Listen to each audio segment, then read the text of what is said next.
A série animada do espetacular Homem-Aranha é talvez um dos desenhos do Cabeça de Teia que eu mais amo. E apesar dela infelizmente ter sido cancelada na segunda temporada, a sua história é bem legal e eu vou trazer toda ela aqui nesse vídeo. Então não esqueça de já deixar o seu like, se inscrever no canal e ativar o sininho para não perder as próximas histórias. E também comente qual história você quer ver aqui no canal. Muitos dos vídeos que eu faço aqui vêm das ideias que vocês comentam. E com isso dito, sejam todos muito bem-vindos à história completa de O Espetacular Homem-Aranha.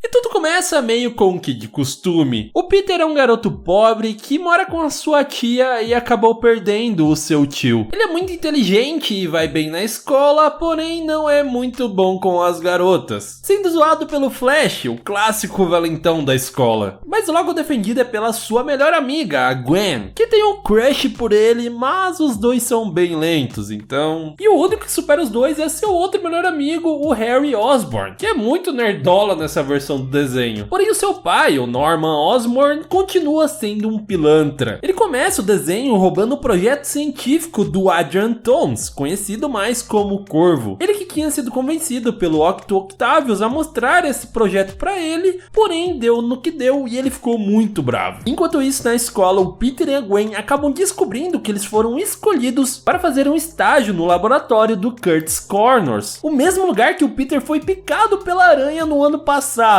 Ele, claro, fica muito feliz e comemora isso junto com o Harry lá na casa deles. E o Norman, que acaba escutando tudo, parabeniza o Peter e esculacha o seu filho por não ter conseguido esse estágio. E nesse momento acaba aparecendo o Corvo para se vingar do Norman, capturando ele, porém o Peter acaba salvando o dia, resgatando o cara que na verdade tinha roubado outro...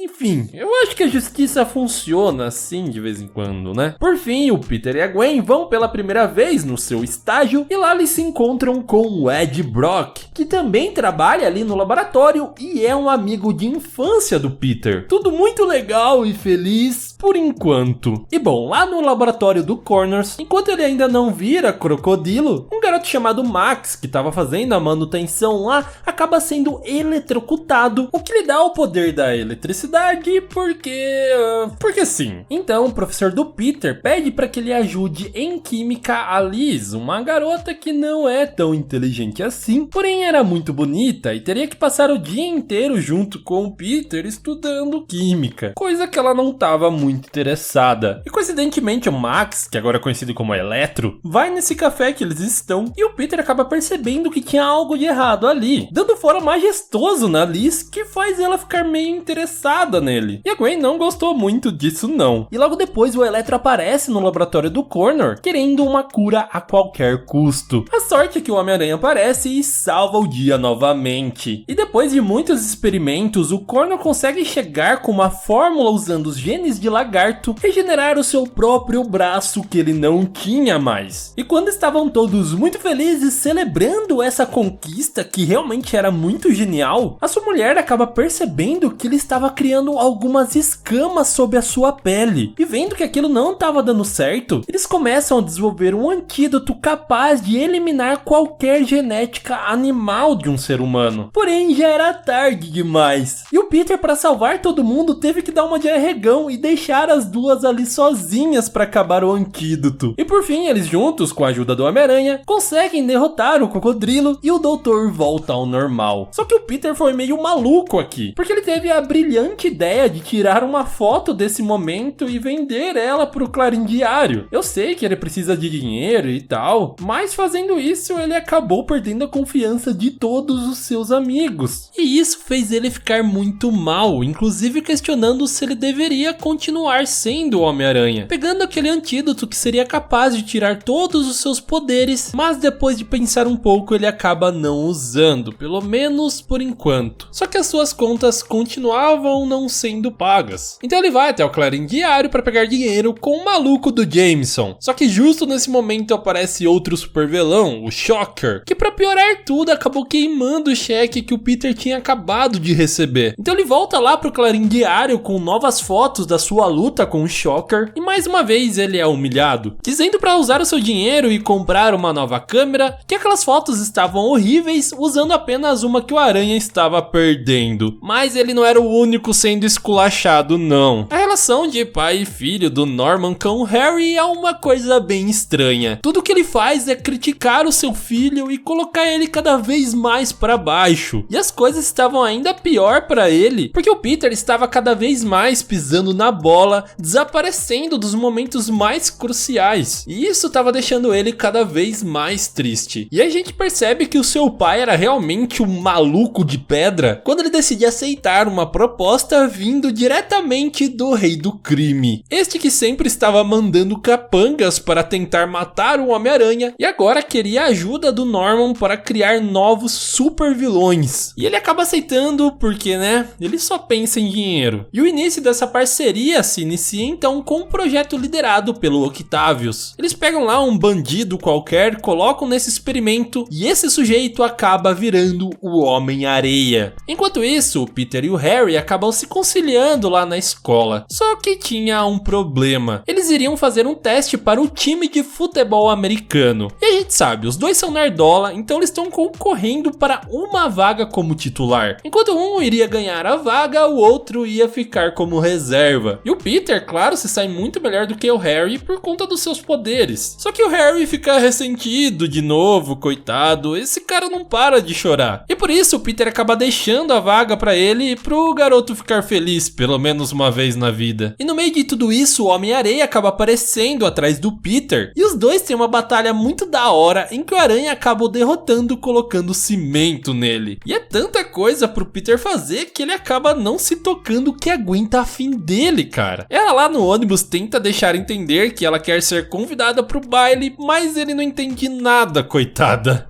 E o Norman junto com o Octavius continuam criando novos supervilões. E dessa vez foi o Brutamontes do Rhino, que vai diretamente pro Clarim Diário porque ele sabia que o Peter Parker tirava fotos do Aranha. Então ele poderia dizer onde ele estava. Só que chegando lá a gente tem uma cena muito legal desse desenho. Algo que eu nunca imaginei que o Jameson faria. Ele acaba arriscando a sua vida e ainda por cima protege o Peter como se fosse seu filho, ganhando tempo para ele fugir dessa enrascada. Nesse universo, no fim das contas, ele não é um cara tão ruim assim. Mas enfim, com essa distração, ele consegue fugir, vestir o seu traje de aranha e salvar o dia, derrotando o Rhino e ainda por cima descobrindo o sobrenome de quem estava por trás de tudo isso. E investigando, ele acaba se encontrando com L. Thompson Lincoln, ou como ele prefere ser chamado, o Lápide, que explica umas verdades pro Homem-Aranha, dizendo que aqueles supervilões, na verdade, são apenas uma distração para que os crimes que verdadeiramente importam para o Rei do Crime continuem acontecendo na cidade, já que o Homem-Aranha está tão ocupado. Então ele faz uma outra proposta, oferecendo dinheiro pro Homem-Aranha, que poderia continuar salvando a cidade e tudo mais, só que ele teria que fazer vista grossa e trabalhar pro Rei do Crime por trás dos panos. O que mexe um pouco com a cabeça do Peter, porque ele é muito quebrado e isso realmente o ajudaria. Só que a sua ética acaba falando mais alto e ele recusa a oferta. Nesse momento, o Lápide acaba chamando os policiais e cria uma cena perfeita para incriminar o Aranha, que acaba fugindo e deixando a sua imagem bem mal para a polícia. E continuamos para o tão esperado baile que o Peter tinha dado toco lá na Gwen. Só que a sua tia acaba arrumando nada mais e nada menos do que a própria Mary Jane para ir no baile junto com ele. Essa versão da Mary Jane que eu acho muito da hora. Ela é mais malucona, não tá nem aí pra nada, só quer aproveitar a noite com o bonitão do Peter Parker. Só que chegando na festa, o Harry estava todo pomposo lá, se exibindo com seus novos amigos do time de futebol, até deixando seus antigos amigos de lado. Só que quando o Peter chega com a Mary Jane, todo mundo fica chocado e o Harry fica todo com invejinha dele. E pra piorar tudo, a menina menina que ele foi pro baile junto acaba fazendo as pazes com o ex-namorado dela. E ele vendo aquilo foi a gota d'água. Ele sai correndo pro seu armário e toma uma poção verde misteriosa do laboratório do seu pai. E olha que coincidência, justo nesse momento aparece o Duende Verde em outra festa que estava rolando lá do próprio Thompson. Mais coincidência ainda, o Jameson estava lá e acaba ligando para o Peter ir tirar fotos do Duende maluco. Então ele tem que deixar a Ruivinha para salvar o dia. E depois de mais uma cena de ação maravilhosa para conta desse desenho, o Peter consegue prender o Duende, mas tem que voltar para salvar todo mundo de uma bomba que ele tinha deixado. Tudo isso e ainda dá tempo de ele voltar para a festa e ter uma última dança sozinho com a Mary Jane. E continuamos com o Dr. Otto, que continua sendo humilhado pelo Norman, assim como ele faz com o seu filho. Porém, enquanto seguia com um dos seus experimentos, ele acaba sendo sabotado pelo próprio Duende Verde, que liga a máquina com o doutor lá dentro, fazendo com que os seus tentáculos se unam à sua consciência, nascendo assim o Dr. Octopus. Enquanto tudo isso estava rolando, o Peter acha que depois do baile ele tinha uma chance com a Mary Jane, porém ele manda a real nele e a Liz acaba se aproximando nessa hora. Eles então vão juntos para um parque de diversão, onde a pobre da Gwen continua sofrendo pelo Peter. Então o Dr. Octopus, depois de dar uma surra em todo mundo e sair de lá, vai atrás de se vingar de cada um que um dia fez mal a ele, indo primeiro atrás de um experimento que roubaram dele, o núcleo de energia, que era em um prédio bem ao lado do parque de diversões e que o Peter estava. E lá vai o Homem-Aranha salvar o dia mais uma vez. Então chegou a noite de Halloween e o filho do Jameson, que é um astronauta, sofre um acidente espacial com um asteroide, mas não é nada tão grave e eles vão conseguir voltar. E lá na escola tá rolando a festa de Halloween e o Parker acaba aparecendo como o próprio Homem-Aranha, o que é bem da hora. As garotas gostam bastante também. Porém o Harry tá bem maluco e a Gwen vê ele tomando aquele negócio estranho verde e tenta parar ele, só que ele só fica mais agressivo. E o Duende Verde sequestrou o Cabeça de Martelo, chantageando o Rei do Crime e também o Homem-Aranha, os levando até uma armadilha. Só que os dois acabam meio que se ajudando e conseguindo fugir do Duende Verde. E tudo estava levando para descobrirmos a sua verdadeira identidade. Ele, que estava roubando um monte de coisas da indústria Oscorp, chama a atenção do Aranha a persegui-lo até lá. E aí que finalmente confirmamos, o Duende Verde é o Harry Osborn, que por conta daquilo que ele está tomando, ele está perdendo a sua sanidade, atacando até mesmo o seu pai sem se lembrar disso depois. E aí vemos um ato de amor que eu não esperava do Norman. Ele pede que o Aranha poupe o Harry em troca de cuidar para que o Duende Verde nunca mais apareça, o que o Peter acaba aceitando porque, né, o Harry é seu melhor amigo. E aí continuamos com um dos arcos mais legais. Lembra daquele acidente espacial? Então, aquilo trouxe junto uma gosma preta que era na verdade uma vida alienígena, que os malucos da NASA acharam uma ótima ideia enviar para o laboratório do Dr. Connor, lugar que o Peter não pode entrar porque, bom, ele traiu a confiança de todo mundo. Só que mesmo assim ele queria dar uma olhadinha na parada e chegando lá ele se encontra com outra pessoa que também queria dar uma olhadinha na parada, a Mulher Gato. Eu senti um clima tenso aqui, e o combate dele com ela acaba dando bafafá e até mesmo sai no jornal. E nessa história ele fica como um ladrão, o que não é totalmente mentira, porque aquela coisa acaba grudando no uniforme do Aranha, o deixando bem maneiro para falar a verdade. Só que o Ed Brock, vendo aquela foto, concluiu que o Peter estava lá e nem sequer chamou a polícia, o que foi a gota d'água para ele. E ainda por cima, um tal de Camaleão se disfarçou do Dr. Connors para confundir ainda mais a cabeça do Peter. Ele que momentos mais tarde acaba se reencontrando com a Mulher Gato e percebendo que ele estava com aquela coisa no seu corpo. Só que além disso, ele também se sentia mais forte. Um avião acabou quase caindo ali perto e ele acaba salvando todo mundo, botando à prova que ele realmente estava mais forte. E a simbiose já estava entrando na cabeça dele, porque propositalmente ele acaba decidindo não devolvê-la, traindo mais uma vez os seus amigos. Só que a dor de cabeça dele só iria aumentar. lugar. Primeiro a Tia May começa a ter alguns sintomas estranhos, e depois aparece um Homem-Aranha falso cometendo crimes e roubando bancos. Então o Peter, querendo limpar o seu nome, junto com a Mulher Gato querendo roubar umas joias, eles formam uma dupla perfeita, que além de conseguir pegar o malfeitor, que era na verdade aquele cara, o Camaleão, também rola uma química entre os dois. O episódio acaba com um clássico beijo do Homem-Aranha de ponta cabeça, só que dessa vez um pouco mais gótico, digamos assim. Então a série continua e a gente vê que ela fica cada vez mais séria. O Dr. Octavius, que estava na prisão junto com todos os outros vilões que o Homem-Aranha prendeu, acaba bolando um plano sistemático para que todos consigam sair da prisão de uma vez só. Enquanto isso, o Peter estava sendo completamente rejeitado pelo Ed, que estava completamente frustrado com o Peter, dizendo que ele apenas usava e se aproveitava das pessoas ao seu redor. E a gente já sabe no que isso vai dar, não é mesmo? Primeiro que o cara começou a usar essa jaqueta preta e do nada, que misteriosamente lembra algo que, enfim. E do nada as pessoas começam a se voltar com o Ed, sendo que ele tá com toda a razão nessa história, fazendo ele ficar mais revoltado e parecendo que ele é o cara mau. Enquanto isso, a Tia May acaba passando por uns maus bocados. Ela se sente muito mal e acaba sendo internada. Inclusive é o próprio Jameson que avisa o Peter do que aconteceu. Inclusive foi o próprio Ed que tinha passado a noite ali com a Tia May. E ele também acabou perdendo seu emprego lá no laboratório. Tudo por conta do Peter, porque a simbiose não estava mais lá, eles não poderiam seguir com a pesquisa e assim não conseguiriam mais pagar o estágio para ele. No fim das contas, nada de tão mal acontece assim com a saúde dela, porém a conta do hospital ficou ridiculamente alta. O hospital privatizado é uma maravilha mesmo, né? Então o Parker começa a ficar muito perturbado com toda essa história, porque além do estresse de tudo, ainda tem a simbiose fazendo ele ficar pior ainda. E também dando esse peitoral pra ele nessa camiseta preta que, meu Deus do céu, ele acaba maltratando todos os seus amigos que estavam tentando consolá-lo naquela situação, mas nenhum deles ia dar o que ele queria, o dinheiro pra conseguir pagar aquela conta. E aí que ele tem a ótima ideia de aceitar a proposta do Rei do Crime, fazendo o que ele pedisse em troca de dinheiro. Depois de todas essas coisas ruins na vida do Peter, o que faz ele refletir dos seus atos é quando o Flash diz que ele é um lixo de pessoa. Realmente, se escutar isso do Flash é um motivo para você refletir sobre a sua existência. E assim ele percebe que a simbionte está influenciando na cabeça dele. Só que quando ele tenta tirar a roupa, ela não ia deixar de maneira nenhuma. E aí começa o conflito interno gigantesco, onde de um lado está a simbionte tentando consumi-lo por completo e do outro a parte boa dele, que está representada pela imagem do tio Ben. Enquanto a simbionte tenta trazer esses sentimentos tristes, principalmente de solidão e abandono, lá chega o tio Ben para mostrar todas as coisas boas que ele viveu e mostrar que de forma nenhuma ele está sozinho. E isso é o suficiente para ele combater o alienígena. Então ele a leva de volta para o laboratório para destruí-la. Só que aparece o Ed Brock, eles brigam e o Homem-Aranha vai embora, deixando para trás a simbiose que não morreu. Ela então toma o corpo do Ed e conta todos os segredos do Homem-Aranha, inclusive a sua verdadeira identidade. Continuamos então com o Peter muito mais de boa sem a simbiose. Ele volta lá para a escola, pede desculpas para todo mundo e apesar de tudo que ele fez, os seus amigos acabam desculpando ele, principalmente a Gwen, que ficou toda felizinha. A única mais dura ali foi a Mary Jane, que deu uns avisos para ele tomar cuidado, que o Brock estava estranho e não parecia a mesma pessoa boa de antes. E de novo, por todos esses problemas, o Peter começa a reconsiderar tomar aquele limpador de genes, já que os seus poderes é meio que o gerador de todos esses problemas. Só que antes dele fazer qualquer coisa, aparece o Ed em sua forma de Venom. Um Venom muito bombado, e consegue superar em força o Homem-Aranha, mas o Brock queria ver o Peter sofrer mais, ameaçando que iria destruir todos que ele ama. Então, depois de muita batalha, o Peter acha uma forma de derrotá-lo, convidando a simbiose para voltar a seu corpo. E era isso que ela realmente queria. Mas claro que era um blefe do Peter, que consegue capturá-la antes dela fazer isso. E agora, ao invés de tentar matá-la lá no laboratório, ele tem a genial ideia de colocá-la no saco e jogar dentro de um cimento. Tipo, quais são as chances, cara? E aí tem temos o final feliz de temporada. Todos estão muito bem. O Peter joga o limpador de genes pelo ralo, chegando à conclusão que ele salva mais vidas do que a ruína. E era ação de graças, foi um dia muito legal junto com a Gwen, e ela finalmente teve coragem para mostrar o que ela verdadeiramente sentia, dando um rápido e fofo beijo no Peter antes de ir embora. E assim chegamos na segunda temporada. E esse beijo da Gwen realmente mexeu com a cabeça do Peter, que agora se pergunta se ela não é o verdadeiro amor da sua vida. Mas mesmo assim os dois nem sequer conseguem conversar direito depois do ocorrido. E por isso quem acaba se aproximando do Peter bonitão é a Liz, o que deixa a Gwen devastada, coitada. Mas pelo menos ela tem a Mary Jane ali para consolá-la. Enquanto isso, o novo vilão que aparece na área é ele, o Mistério, que surpreende o Aranha com os seus poderes, conseguindo derrotá-lo e depois fugindo. Já os Connors acabam sendo presenteados. Depois de tudo que eles passaram na temporada passada, eles bem que mereciam. Financiados pelo Osborn, eles conseguem reerguer o seu laboratório, além de abrir novamente uma vaga para um estagiário lá dentro. Só que até esse momento, o Ed Brock, que seria o primeiro candidato para a vaga, estava desaparecido. Eles não sabiam onde ele estava. Então eles cogitam contratar o traidorzinho do Peter Parker, dizendo que todos merecem uma segunda chance. E aí o Mistério decide invadir as fábricas do Osborn para roubar a sua tecnologia. O Peter chega lá para salvar o dia e agora ele tinha uma carta na manga. Ele sabia que todos os poderes do Mistério eram na verdade ilusões. Então para conseguir derrotá-lo ele se venda e usa apenas o seu sentido aranha. E assim ele é capaz de superar os poderes do vilão, acabando com todos os seus planos. E o capítulo termina com boas notícias para o Peter. Ele foi oficialmente contratado pelo Clarim Diário, ganhando seu pagamento adiantado, o que caiu muito bem para ele. E calma que não é só isso. O próprio Norman liga para ele oferecendo seu trabalho de volta com os Connors e ainda se oferece para ser o seu tutor nessa nova jornada. E seguimos com um cara mais másculo que esse desenho já viu, que na verdade se chama Sergei. Acontece que nada é páreo para esse cara e quando ele fica sabendo do Aranha, ele vai atrás dele apenas como uma prova do seu poder. Enquanto isso, na escola, a pobre da Gwen continua sofrendo pelo Peter e a piranha da Liz continua dando em cima dele em cada oportunidade que ela tem. Só que agora a Gwen e o Peter trabalham juntos no laboratório e mesmo assim eles não conseguem falar sobre o beijo que eles tiveram. Mas ficar tirando fotinha da Liz e ficar de nhenhenhé assim o Peter consegue, né? Enfim, o Sergei vai atrás do Aranha e para ferir o seu orgulho na sua primeira batalha ele acaba perdendo. Só que um pedaço do traje do Aranha acabou ficando em uma das suas lanças. E ele usa isso que tinha o cheiro do Peter para conseguir rastreá-lo com seu leão farejador. Sério, essa roupinha é muito ridícula, cara. E isso acabou levando até o cientista que foi o responsável pela criação da aranha que picou o Peter. E agora o maluco também queria poderes mutantes. Então o doutor faz uma fórmula lá que transforma o Sergei em uma espécie de leão humano. E com seus novos poderes ele vai atrás de revanche com a aranha. Só que de nada adianta, ele dá uma surra nele novamente. O episódio termina com o Peter indo visitar a Liz no hospital. Tava lá por conta do seu namorado Flash. Mano, ela usa o seu namorado machucado como desculpa para ficar mais perto do Peter. Seguindo então temos um repeteco, onde todos os vilões se unem novamente para lutar contra o Homem-Aranha. E agora eles estão reunidos em nome de um cara chamado Planejador Mestre. Enquanto isso, o Peter continua flertando com a Liz e a Gwen só fica olhando lá tristonha. Mas dessa vez ela criou coragem e falou na cara dele que ele não falou nada com ela depois do beijo. Ele fica todo sem reação e quem cuida disso é de novo a Mary Jane. E logo nesse momento aparece todos os vilões atrás dele. O clássico episódio em que ele consegue derrotar todos mais fácil do que quando ele lutou sozinho com cada um. Pelo menos da última vez ele estava com um traje simbiótico e dessa vez nada, mas mesmo assim ele consegue derrotá-los com a maior facilidade. E aí a gente acaba descobrindo que o Planejador Mestre é na verdade o próprio Dr. Octopus. E agora o seu chip de controle mental poderia entrar nos computadores de toda a cidade. Enquanto isso, a vida amorosa do Peter continua. A Mary Jane tenta juntar ele com a Gwen, mas ele não tá nem aí, indo igual um cachorrinho atrás da Liz. Porém ele logo se arrependeria. O Dr. Octopus começa a fazer lá suas maluquices e acaba capturando a própria Gwen. Coincidência? Na verdade não, porque o seu pai era um tenente que tinha as senhas de de acesso de todo o sistema de segurança da cidade. Então ele a capturou para chantageá-lo, o que acaba dando certo. E o Peter, que vai lá para salvá-la e lutar novamente com todos os vilões, acaba percebendo o quanto ela é importante para ele, conseguindo derrotar o Dr. Octopus, sobrecarregando o chip de controle dos computadores, o obrigando a se desconectar. E o seu laboratório é completamente destruído com a Gwen e o Peter lá dentro. E para sair dos escombros, o Homem-Aranha faz aquele projetinho de hipertrofia maroto, ficando gigantesco e até rasgando a sua roupa. E perto da meia-noite do ano novo, o Peter está pensando em mudar de lado e ficar com a Gwen. Porém, justo nesse momento aparece a Liz, que dá um beijo no Peter e conquista o status como sua namorada. E as coisas ficariam mais complicadas ainda quando eles voltam para a escola já assumidos, e do nada aparece o Harry de novo, como se nada tivesse acontecido. E o pior, decidido em ficar com a Gwen. E as suas cantadas insistentes acabam dando certo. Os 4 acabam indo juntos para o aniversário do Flash, que lembrem, é ex-namorado da Liz. Não dá, cara, eu amo até o drama adolescente desse desenho. E outro amiguinho que também acaba voltando é o Ed Brock, que descobre onde o Peter tinha enterrado a simbiose e vai lá pegar ela para se transformar novamente no Venom. Esse é outro coitado também. Ele perdeu os pais junto com o Peter, não tinha ninguém. Depois o Peter, que era o único amigo dele, fez um monte de coisa horrível. Perdeu seu trabalho, perdeu seu amigo e até a simbiose acabou trocando pelo Homem-Aranha. E ainda assim ele volta atrás dessa gosma porque é a única coisa que lhe resta. Em paralelo a isso, umas coisas bem estranhas estão acontecendo com o Coronel Jameson, que vai ficando cada vez mais forte, tudo por causa daquele acidente espacial que ele teve, colocando um tal de traje Júpiter pra ajudá-lo a parar um pouco isso. Então mais tarde o Homem-Aranha acaba se trombando com o Venom, descobrindo que o Ed Brock tinha voltado e tinha achado a simbiose, percebendo que foi muita burrice só enterrar ela no cimento. Mas antes dele tomar uma surra pela sua burrice, quem aparece é o Jameson, que agora se auto-intitula como Capitão Júpiter. Ele ajuda o Aranha a derrotar o Venom naquele momento, só que ele começa a ficar meio maluco e confuso, atacando o Homem-Aranha também. E sem entender nada, ele vai embora. E quando ele volta pra escola, ele acaba vendo o Harry junto com a Gwen. E vocês acreditam que ele fica com ciúmes dos dois? Ela fez de tudo pra você, cara, e você acabou ficando com a Liz, e agora vai ficar aí de mimimi? Ah, pelo amor de Deus. Então o Coronel Júpiter volta agora querendo eliminar o Homem-Aranha. Só que ele consegue derrotá-lo e como consequência, o Jameson fica completamente blé da cabeça. Então mais tarde, lá no Clarim Diário, quem acaba aparecendo é o Venom. E o maluco simplesmente revela que o Peter é, na verdade, o Homem-Aranha. E aí o Jameson e todo mundo ali começa a questionar que aquilo realmente poderia ser verdade. E aí se inicia uma grande investigação contra o Peter. E o negócio começa a ficar tão, mas tão gigantesco, que até mesmo a imprensa fica sabendo disso e começa a perseguir o Peter. Inclusive tem essa cena maravilhosa em que ele acaba fugindo junto com a Gwen deles e quase rola uma traição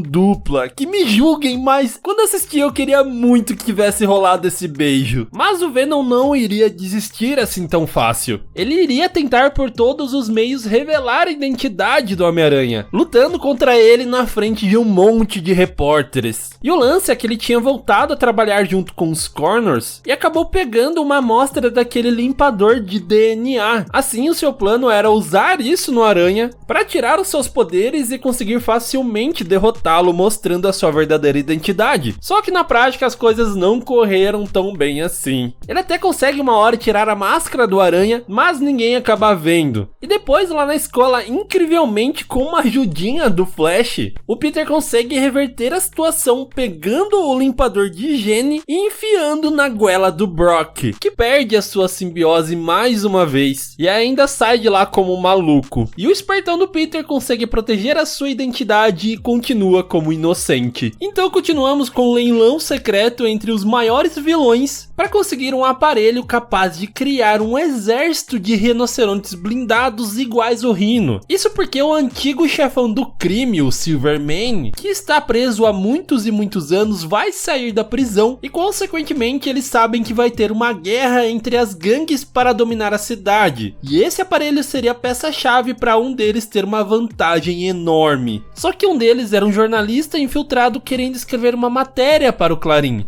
Por isso, o Peter acaba sabendo de tudo isso e vai no local do crime para tirar umas fotos e dar umas porradas nos vilões. Então tem uma grande batalha entre o Cabeça de Martelo, a Silver Sable, que é a filha do Silvermane, e o Homem-Aranha, que consegue aquele dispositivo, mas descobre que ele era falso. Então, indo atrás do verdadeiro, quem aparece é o próprio Rhino, que se junta ao Homem-Aranha para conseguir o dispositivo porque ele queria continuar sendo o único. De qualquer forma, tudo isso foi em vão porque esse dispositivo também era falso, porque o verdadeiro esteve o tempo todo com o Norman, que planejou tudo isso desde o início. E ainda por cima, o Lápide, que estava mais vulnerável, acaba pedindo ajuda para o Osborn, criando lá uns trajes malucos para seus bandidos. Enquanto isso, lá na escola, o pai da Gwen ligou os pontos e meio que já tá ligado que o Peter é o Homem-Aranha. E nesse dia eles vão fazer uma atividade que tem que ser em dupla, mas só que vai ser sorteado. E é só ladeira abaixo. A Mary Jane fica com o irmão da Liz, Peter com aquela menina do primeiro episódio, líder de torcida, e a Liz fica com a Gwen. Meu Deus, isso é muito perigoso. Aí depois das típicas batalhas, a parceira do Peter fica muito preocupada porque encontraram a câmera dele toda destruída e ele tinha desaparecido. E depois, quando aparece, ela meio que suspeita dele. Mas o pai da Gwen, que tava ali junto, passa um pano pra ele. E depois disso, o Flash descobriu que o Harry usou alguma coisa pra se sair bem nos jogos de futebol. E por conta disso, todo mundo começa a tratar ele mal. E esse garoto que fica triste por qualquer coisa, claro, começou a ficar maluco. Voltando pra casa, reconsiderando tomar de novo aquele líquido verde. Mas eu acho que ele parou um pouco de pensar nisso quando chegou o baile e a Gwen simplesmente roubou a cena de tão linda que ela estava. E nessas horas o Peter fica assim, né, todo. Quando ele tinha tempo pra agir, ele não fazia nada e agora ele só tem que olhar ela junto com o seu amigo Harry. Enquanto isso, os chefões do crime, toda a máfia, se reunia em meio a uma ópera italiana. Que conveniente, porque quem estava ali junto era o italiano do Silvio Manfred, o antigo chefão que estava preso e pai da Silver Sable. E o lance aqui era um conflito de interesse, porque ele queria continuar liderando a cidade da sua forma antiga, o Lápide pensava de uma forma mais moderna e empresarial, e o Octopus quer usar o poder da ciência para isso. E aí já viu, né? Começa uma discussão onde a Silver Sable acaba sendo atacada pelo Cabeça de Martelo. O Manfred acha que foi tudo um plano do Lápide, enquanto ele diz que acha que foi na verdade o Dr. Octopus. E o Dr. Octopus acha que foi o próprio Manfred que fez isso. Mas aí no final todos descobrem que tudo na verdade foi um plano do próprio Cabeça de Martelo, que traiu todo mundo ali, inclusive o seu próprio chefe, porque agora ele queria esse posto para ele. Enquanto isso, no baile, o irmão da Liz estava entregando flores para todas as garotas, quando o Peter acaba recebendo uma ligação da briga que os mafiosos estavam tendo. Então mais uma vez ele se vê obrigado a deixar a Liz sozinha. Só que o pior de tudo é que quando ele vai dar tchau pra ela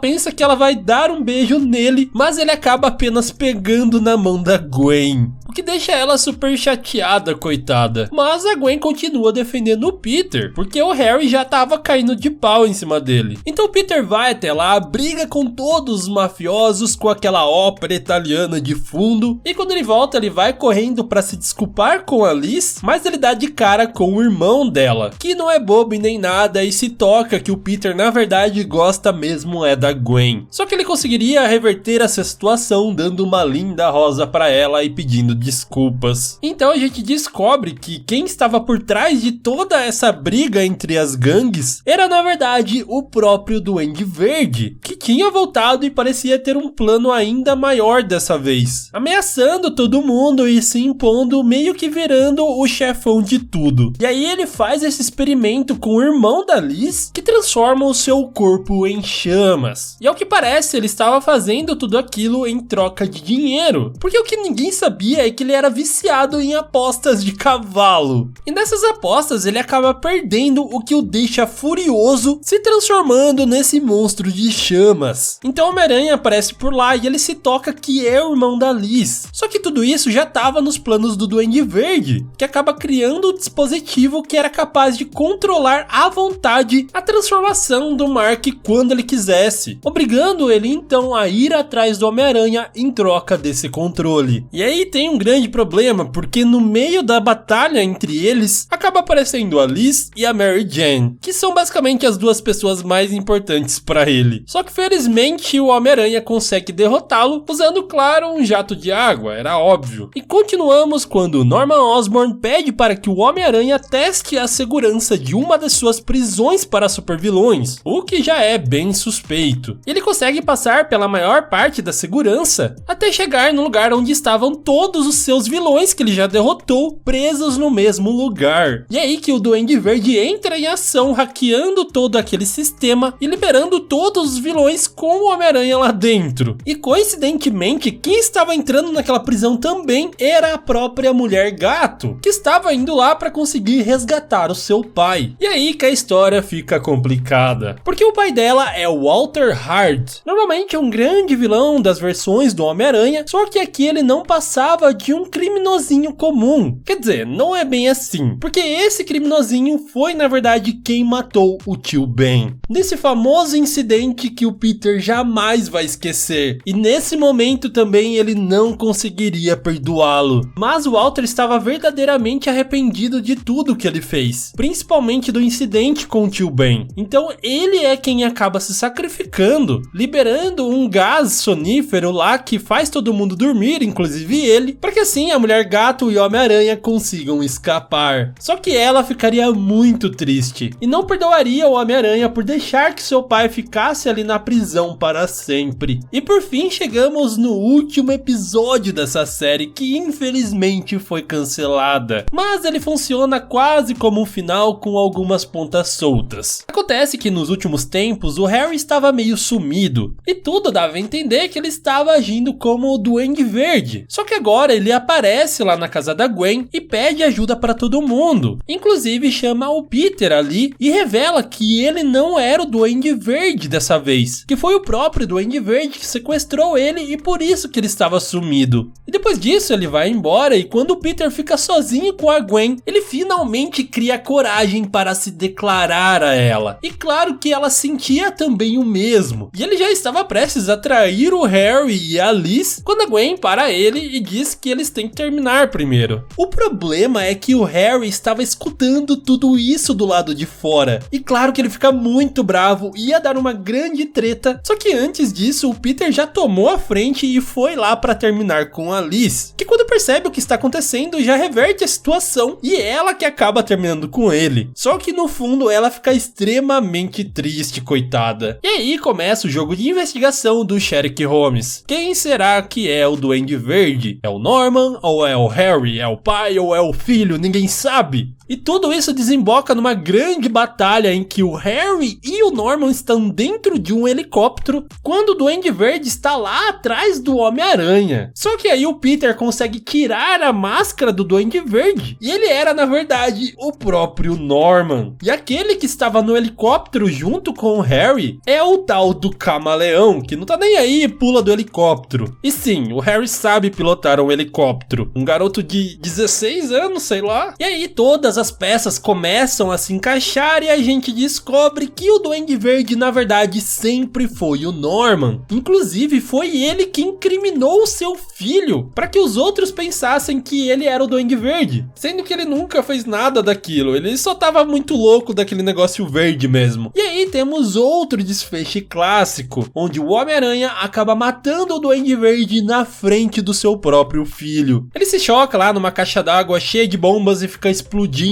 infinitamente. Apesar do corpo dele não ser encontrado, eles fazem um funeral e o Harry está devastado e com muita raiva do Homem-Aranha. E por conta dessa instabilidade emocional, a Gwen acaba não terminando com o Harry. Mas adivinham, o Norman na verdade não morreu nesse incidente e ele continua por aí. E todo mundo está sofrendo aí até hoje porque este é o final do desenho, que poderia muito bem ter uma continuação, mas infelizmente é isso aí. Realmente é uma tristeza porque, como eu já disse, essa é a versão dos desenhos que eu mais amo. Pelo menos temos essas duas incríveis temporadas para recordarmos o quanto esse desenho era bom, não é mesmo? Então, se você gostou desse vídeo e não deixou o like até agora, por favor, deixe. Também se inscreva no canal, ative o sininho, tudo isso me ajuda muito. E claro, aquele grande beijo no seu coração de melão e tchau!